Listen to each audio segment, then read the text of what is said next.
Unidad 2, estructuras secuenciales.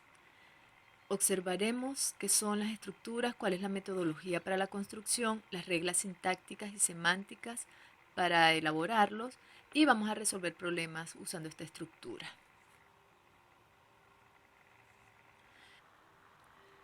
En este curso, las estructuras que vamos a emplear para elaborar los algoritmos son las estructuras secuenciales, selectivas y repetitivas. Ellas básicamente lo que nos van a permitir es controlar el flujo de ejecución que van a realizar las instrucciones. Las estructuras secuenciales son aquellas que se ejecutan secuencialmente, una después de la otra, desde que inicia hasta encontrar al fin del programa. El flujo de control es secuencial o lineal. Para entender esta estructura, lo haremos mediante un ejemplo. Pero antes recordemos cuáles son los pasos o las fases para la resolución de problemas usando la computadora. En esta sesión nos centraremos básicamente en lo que es el análisis del problema y el diseño del algoritmo.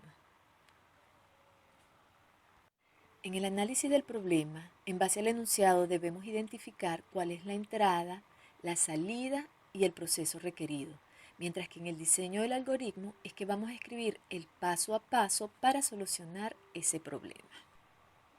Ahora sí, con el ejemplo, vamos a realizar el análisis del problema. Nosotros con el enunciado debemos determinar la entrada, que es lo que nos dan. En este caso es la tarifa por hora y el total. Lo identifico porque dice se conoce, se tiene, que son los dos valores que habíamos dicho. Para la salida es lo que nos están pidiendo. En este ejemplo nos están pidiendo calcular el salario. Esa es nuestra salida.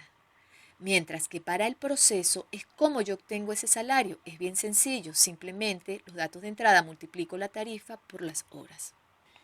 Veamos ahora cómo vamos a realizar el diseño del algoritmo. Lo primero que debemos hacer es colocar un nombre al algoritmo que tiene que estar relacionado con lo que nos están solicitando. A continuación definimos las variables. ¿Cuáles son las variables? Vemos los datos de entrada y de salida, en este caso tarifa, horas y salarios, que son numéricas. A continuación debemos solicitar los datos de entrada. Para solicitar vamos a usar el escribir y leer para cada dato. Colocamos el escribir el mensaje y leer en la variable. En este caso son dos, tenemos dos veces escribir y leer para las dos variables. Seguidamente vamos a realizar el proceso, que es la fórmula, pero ya escrita aquí de acuerdo al lenguaje, con la flecha y el signo de multiplicación. Finalmente mostramos lo que nos están solicitando para finalizar el proceso.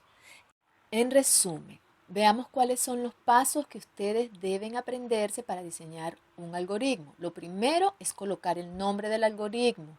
Segundo, deben definir las variables que van a utilizar. Tercero, solicitar los datos de entrada, únicamente los datos de entrada. Para la salida es el cálculo del proceso. No olviden mostrar la salida y finalizar. Tengan que tener cuidado en que el mismo nombre que utilicen el definir es el que van a utilizar cuando lean, al igual que el salario, que es el que vamos a mostrar. A continuación se presentan una serie de ejercicios para que ustedes lo realicen. La idea es que pausen este video y luego intenten hacerlo en base a lo que a la explicación que se acaba de dar. De todas formas, al final están resueltos cada uno de ellos, pero que esto les sirva como un aprendizaje de que ustedes intentaron realizarlo y luego entonces pueden corroborar y así ver en qué se equivocaron o cuál fue la solución. En este último, en donde se pide calcular la cantidad de alumnos y el porcentaje de hombres y mujeres, dado que se conoce la cantidad de hombres y mujeres, les sirve para que ustedes recuerden el uso de las reglas de 3 y el uso de porcentaje. Bueno, a continuación lo que deben realizar es la guía de ejercicios. Y esto es todo lo que nosotros hemos observado en esta sesión de hoy. Veamos entonces los ejercicios resueltos. En este caso es calcular el precio final al que hay que adicionarle el valor del IVA. Se muestra. El siguiente ejercicio son 5 artículos, la entrada es cada precio de cada uno y al final el monto a pagar es la suma de cada uno de ellos. el otro del vendedor, se calcula un porcentaje de cada una de las ventas que se reciben aparte, se suma el sueldo base y se obtiene el mismo. Por último, que es el de donde están las cantidades y los porcentajes, una vez que se ha calculado la cantidad total de alumnos, que es la cantidad de hombres más la cantidad de mujeres, que es el 100%, con una regla de 3 se calcula entonces el porcentaje de hombres y el porcentaje de mujeres. Así culminamos la segunda unidad y en la próxima sesión iniciaremos con la unidad 3.